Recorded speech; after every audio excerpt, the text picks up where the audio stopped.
ಕುಂದಾನಗರಿ ಬೆಳಗಾವಿಯಲ್ಲಿ ಅಕ್ರಮ ಬಾಂಗ್ಲಾದೇಶಿ ವಲಸಿಗರು ಬಂದಿದ್ದಾರೆ ಎಂಬ ತೀವ್ರ ಆರೋಪ ಮತ್ತು ಶಂಕೆಯ ಹಿನ್ನೆಲೆಯಲ್ಲಿ ಪೊಲೀಸರು ಭಾರೀ ಕಾರ್ಯಾಚರಣೆ ನಡೆಸಿದ್ದಾರೆ.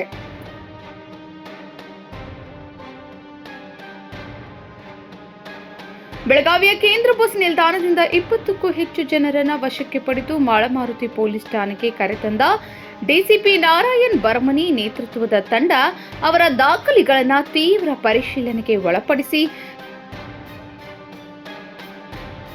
ಶ್ರೀರಾಮ ಸೇನೆ ಜಿಲ್ಲಾಧ್ಯಕ್ಷ ರವಿ ಕೋಕಿತ್ಕರ್ ನೇತೃತ್ವದ ತಂಡವು ಹುಬ್ಬಳ್ಳಿಯಲ್ಲೂ ಕೆಲವರ ತಪಾಸಣೆಯಾಗಿದ್ದು 3 ಬಸ್ಗಳಲ್ಲಿ ಅಕ್ರಮ ಬಾಂಗ್ಲಾ ವಲಸಿಗರು ನಗರಕ್ಕೆ ಬಂದಿದ್ದಾರೆ ಎಂದು ಅನುಮಾನ ವ್ಯಕ್ತಪಡಿಸಿ ತಪಾಸಣೆಗೆ ಒತ್ತಾಯಿಸಿತು.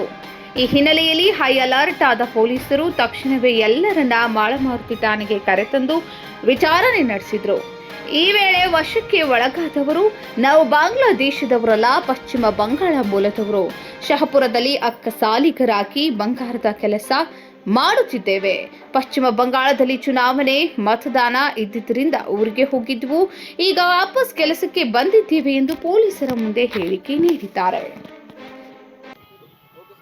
ಇವತ್ತು ಹುಬ್ಬಳ್ಳಿಯಲ್ಲಿಯ ಬಸ್ ಸ್ಟ್ಯಾಂಡಿನಲ್ಲಿ ಬಾಂಗ್ಲಾದೇಶಿ ಕೆಲ ನುಸುಳುಕೋರರು ಬಂದ ಬಗ್ಗೆ ಬಜರಂಗ ಮತ್ತು ಶ್ರೀರಾಮ ಸೇನೆಯ ಕಾರ್ಯಕರ್ತರಿಗೆ ಮಾಹಿತಿ ಸಿಕ್ಕ ಪ್ರಕಾರ ಹುಬ್ಬಳ್ಳಿಯಲ್ಲಿಯ ಪೊಲೀಸರಿಗೆ ತಿಳುವಳಿಕೆ ಹೇಳಿ ಅಲ್ಲಿ ಪೊಲೀಸರು ಮತ್ತು ಕಾರ್ಯಕರ್ತರು ಕೂಡಿ ಒಂದು ಕಾರ್ಯಾಚರಣೆ ನಡೆಸಿ ಕೆಲ ನುಸುಳುಕೋರರನ್ನು ಬಂಧಿಸಿದ್ದಾರೆ. ಅದೇ ರೀತಿ ಅಲ್ಲಿ ಸಿಕ್ಕ ಮಾಹಿತಿಯ ಪ್ರಕಾರ ನಮಗೆ ಅವರು ಬೆಳಗಾವಿಯ ಕಡೆ ಕೆಲ ಬಾಂಗ್ಲಾದೇಶಿಗರು ಹೋಗಿದ್ದಾರೆ ಎಂದು ಗೊತ್ತಾದ ತಕ್ಷಣ ಇಲ್ಲಿಯ ಬಜರಂಗ ದಳ ಮತ್ತು ಶ್ರೀರಾಮ ಸೇನೆಯ ಸಂಘಟನೆಯ ಕಾರ್ಯಕರ್ತರು ಕೂಡಿಕೊಂಡು ಕೆಲ ಬಸ್ಸುಗಳನ್ನು ತಡೆ ಹಿಡಿದು ಇಲ್ಲಿಯ ಬೆಳಗಾವಿಯ ನಮ್ಮ ಪೊಲೀಸರಿಗೆ ತಿಳಿಸಿದ ತಕ್ಷಣ ಪೊಲೀಸರು ಬಂದು ಆ 3 ಬಸ್ಸುಗಳನ್ನು ತನ್ನ ವಶಕ್ಕೆ ತೆಗೆದುಕೊಂಡು ಈಗಾಗಲೇ ತನಿಖೆ ನಡೆಸ್ತಾ ಇದ್ದಾರೆ. ಇನ್ನು ತನಿಖೆ ಮುಂದುವರಿತಾ ಇದೆ.